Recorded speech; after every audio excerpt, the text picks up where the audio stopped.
কদিন ধরে আমার এতটাই শরীর খারাপ ছিল যে জন্মাষ্টমী ব্লগটা দেবো দেবো করে আর দেওয়াই হচ্ছিল না।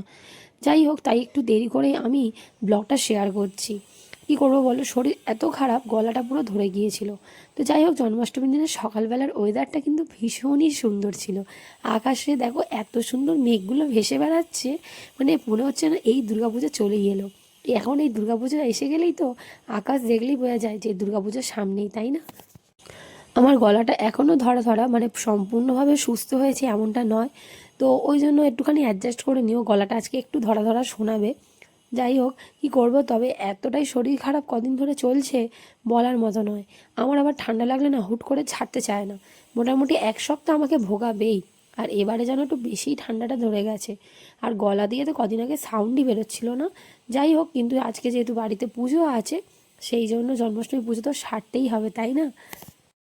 মা নিচে ভোগের কাজে ব্যস্ত, ভোগ রান্না করছে, লুচি সুজি ভাজাভুজিগুলো মা করছে, আর আমি ছাদে এসেছি গোপাল ঠাকুরকে সাজাবো, সিংহাসন পরিষ্কার করব। চলো কথা না বাড়িয়ে কাজগুলো সেরে নিই। আমাদের ঠাকুর ঘরটা হচ্ছে ছাদে, তো ওই জন্য এই ছাদেই সমস্ত কাজকর্মগুলো করব। প্রথমেই চন্দনটা বেটে নিচ্ছি। চন্দনটা আগে বেটে নিলে মনে হয় যেন অনেকটা কাজটা এগিয়ে গেল। আসলে চন্দন বাটতে একটু সময় লাগে, মানে আমার অন্তত একটু সময় লাগে। তো ওই জন্য চন্দনটা আগে বেটে নিই। নিয়ে এবারে গোপালের স্নানটাকে করিয়ে নিচ্ছি। নিয়ে গোপালকে সুন্দর করে আজকে সাজিয়ে দেবো। গোপালের সিংহাসনটাও পরিষ্কার করে নিয়েছি, এবার গোপালের স্নানটা করালেই হয়েছে। এবারে গোপালের জামাগুলো বার করে নিয়েছি, কোনটা পরাবো এখন সেটাই ভাবছি। আসলে আমি গোপালের জন্য দুটো জামা এনেছি, আর একটা জামা হচ্ছে আমাদের আরেকটা মাটির গোপাল আছে, ওই গোপালের জন্য হচ্ছে আরেকটা জামা। তো নীল জামাটাই পরালাম, ভাবলাম মুকুটের সাথে সুন্দর ম্যাচিং হয়ে যাবে। জন্মাষ্টমীর দিন বলে কথা, জন্মদিনে গোপাল একটু ম্যাচিং ম্যাচিং করে পড়ুক। আর আমি একটু ম্যাচ করেই কিনে এনেছিলাম মুকুটটা। ভেবেছিলাম জন্মাষ্টমীর দিনে নীলটাই পরাবো বলে ভেবেই রেখেছিলাম। তো যাই হোক, তো নীলটাই পরিয়েছি, আর মুকুটটাও পরিয়ে দিয়েছি, সুন্দর করে হার বালা সব দিয়ে দিয়েছি। আর আমাদের তো রূপোর বাঁশি, সেই জন্য ওই গোপালের জন্য আর বাঁশি নিইনি, তবে মাটির গোপালের জন্য এবার একটা বাঁশি নিয়ে এসেছি। শুধু আমাদের মাটির গোপালের মুখের কাছে রঙটা একটু উঠে গেছে। আসলে ওই খাবারটা একটুখানি আমার মা যখন পুজো দেয় বা আমি যখন দিই, ওই খাবার একটু গোপালের মুখে ধরি, তো ওই করতে করতে রঙটা একটু উঠে গেছে। এদিকে ভোগ সাজানো কমপ্লিট হয়ে গেছে। এদিকে একটা চকলেটের প্লেট তৈরি করেছি, আর এখানে যে লুচি আছে, সুজি আছে, আলু ভাজা, বেগুন ভাজা, পটল ভাজা রয়েছে। তার সাথে মিষ্টি তো রয়েছে, মিষ্টি, লাড্ডু, নাড়ু, তারপর তালের বড়া, মালপোয়া, আর একটু কলা শসা কেটে নিয়েছি। আর তুলসী তলায় মা দেবে বলে একটা প্লেটে আলাদা করে সাজিয়ে মা নিয়ে গেছে। এই যে সুন্দর করে ঠাকুরঘরটা ফুল টুল দিয়ে পুরো আজকে সাজিয়ে নিয়েছি, নিয়ে ঠাকুরকে ভোগ বিতরণও করে দিয়েছি। পুজো আমার মোটামুটি শেষ। মা হচ্ছে ভোগের জিনিসগুলো সব নিচে নিয়ে চলে গেছে। এবার আমি একটু লাস্টে নমস্কারটা করে নিয়ে তারপরে নিচে যাব। আর এই জন্মাষ্টমীর দিন শরীর আমার আরোই খারাপ ছিল, তো আমি খুব বেশি ভিডিও করতে পারিনি। এই জন্মাষ্টমীর ব্লগটা একদম ছোটো করেই শেয়ার করছি। আমি যেটুকুনি পেরেছি সেটুকুনি ভিডিওটা করেছি। তবে যাই হোক, পুজোটা ভালো করে মন দিয়ে দেওয়া হয়ে গেছে। চলো এবারে নিচে যাই, কারণ নিচে এবার একটু প্রসাদকে আমরা এবার একটু বাজারে বেরোবো। এই যে সমস্ত এই যে মা নিয়ে চলে এসছে। তো এখন একটু বেরিয়েছি বাজারে, এখন বাজে 11:30 মতো বাজে। আসলে দিদি আমাকে আর আমার বরকে হচ্ছে দুজনকে দুটো জামা কিনে দেবে, ওই জন্য বললো চল আজকে যেহেতু ছুটির দিন, তোরা পছন্দ করে নিয়ে নিবি। তো ওই জন্য দিদি আর জামাইবুর সাথে এখন তাই বেরিয়েছি।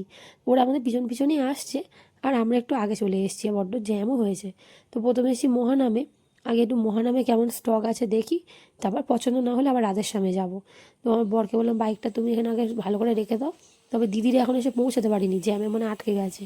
আর দোকানে ঢোকা মাত্র দেখলাম এখানে এনারা এসছেন, আজকে নাম কীর্তন করছেন, আসলে জন্মাষ্টমী তো, তাই ওনারা সবাই এখানে এসছেন, গোপাল ঠাকুর নিয়ে এসছেন। তো আমরা একটুখানি দাঁড়িয়েই পড়লাম যে একটু গানটা হয়ে যাক, তারপরে ভিতরে যাব। আর ততক্ষণে দিদিরাও চলে এসেছে। তো এবারে একসাথেই ওপরে উঠবো, চলো।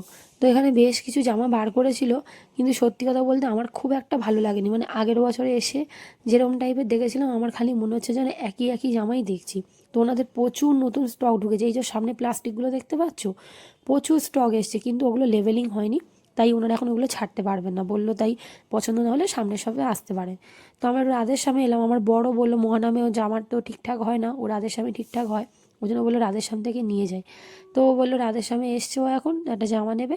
আমিও চুড়িদার দেখেছি, তো রাধেশ্যামে চুড়িদার আমার একদমই পছন্দ হলো না, কেন জানি না। ও তো এনাদেরও নতুন স্টক এসছে, তো ভাবলাম থাক, একটা সপ্তাহ পরেই আসবো। তবে ছেলেদের জামা কাপড়গুলো খুব ভালো ভালো স্টক আছে দেখলাম। তো আমার বর জামাটা নিয়ে নিক, দিদি বললো ওর যদি পছন্দ ও নিয়ে নিক, তুই পরের সপ্তাহে আরেকবার আসবি না আমার সাথে। আমি বললাম ঠিক আছে তাই হোক। তো যাই হোক চলো, ও জামা পছন্দ করুক। মোটামুটি বলতে পারো পুজোর কেনাকাটা আজ থেকে আমাদের শুরু হয়ে গেল। তো ওই একটু একটু করে না শুরু করলে কি হয়, সামনের দিকে গেলে তখন ভিড় হয়ে যায় প্রচণ্ড, তখন ওই কিনতে গেলে না খুব অসুবিধা। তো ওই জন্য একটু আগে থাকতে শুরু করলাম। তবে যাই হোক, কী করা যাবে, আমার তো আর জামাটা পছন্দ হলো না। আর আরেকজনকে দেখো কি বদমাইশিটাই না করছে এখানে আসার পর থেকে। ও প্রত্যেকটা জামা একটা করে এখান থেকে টেনে বার করছে, আর আমি যখন বলছি এটা কি তুমি নেবে, বলছে হ্যাঁ। ভাবো কি অবস্থা, সব কটা জামা টেনে টেনে বার করছে। তো যাই হোক, এখানে আমি একটু কুর্তি দেখছিলাম, তো ভালো লাগলো না, তো ওনারা বললেন আপনারা বলেন সামনের সপ্তাহে আসুন, আরও স্টক ঢুকবে তখন ভালো লাগবে আশা করি। তো তাই ভাবলাম তাই হোক, এখন যখন ভালো লাগছে না জোর করে নিয়ে আর কাজ নেই। আমি ওই চুড়িদারের সেটই নেবো ভেবেছি, তো সামনের সপ্তাহে আসবো। তো চলো, ভিডিওটা এখানে শেষ করছি। ভালো লাগলে অবশ্যই লাইক করো, কমেন্টে জানিও কেমন লেগেছে, আর আমার চ্যানেলটাকে সাবস্ক্রাইব করতে ভুলো না। রাধে রাধে।